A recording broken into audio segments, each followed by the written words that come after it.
내비게이션으로 볼 수 있었던 DMB 방송 기능은 휴대폰에도 설치되어 있었다. 아까 차 안에서 확인해 본 시간이 10분이었으니까 지금은 5, 6분 정도 남아있지 않을까 싶었다.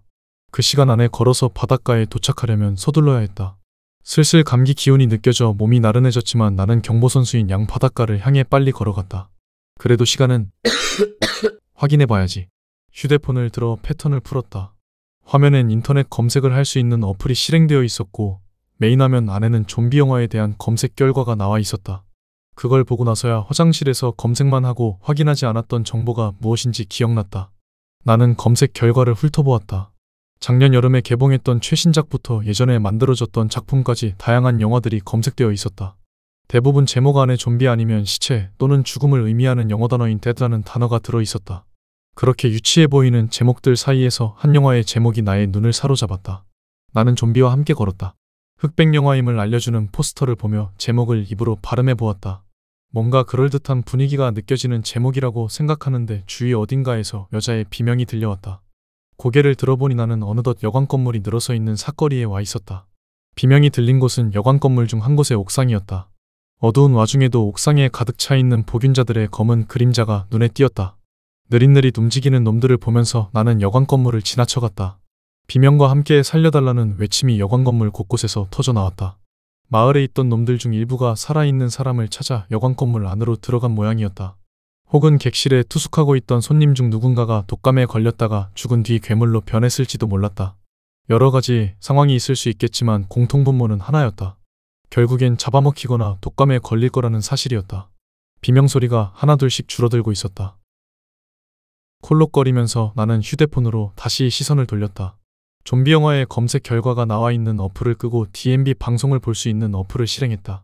내비게이션으로 보았을 때와 마찬가지로 화면이 노이즈로 가득 차 있었다. 얼른 홈쇼핑 채널로 바꾸었다. 수신되어 들어오는 게 아무것도 없는 것 같지만 화면을 자세히 들여다보면 숫자가 보일 듯 말 듯 했다.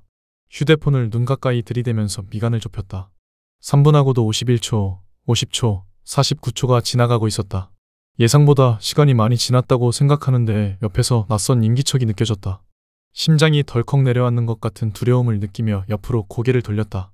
멍한 표정에 초점 없는 시선을 가진 복균자가 가까이 다가와 있었다.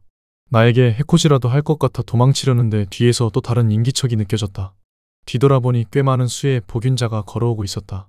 모두 초점 없는 시선으로 허공을 바라보고 있었다. 부검실에서 촬영된 영상을 통해 보았듯이 나를 공격하려면 얼마든지 시도해볼 수 있는 상황이지만 놈들은 나에게 별다른 관심이 없는 것처럼 보였다. 어쩌면 바이러스에 이미 감염이 되었기 때문일 수도 있고 어쩌면 이미 다른 사람을 잡아먹어서 배를 채웠기 때문일 수도 있었다. 이후에 어찌 됐든 나는 좀비와 함께 걸었다.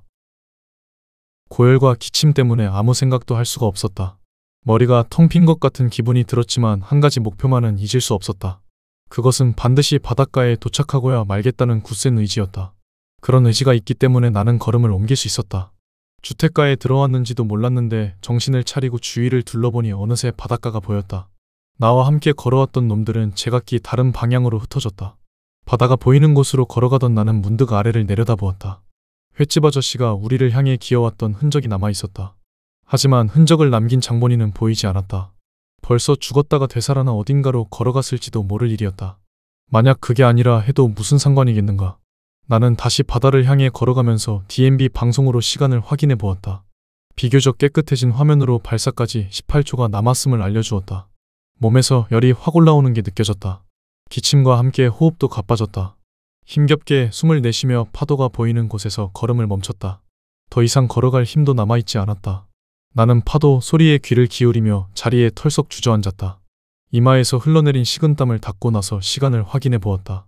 4초, 3초, 2초, 1초, 드디어 미사일이 발사되었다. 나는 근처에 있다는 군부대를 찾아 고개를 돌려보았다. 미사일 탄착 지점은 다름 아닌 군부대였다.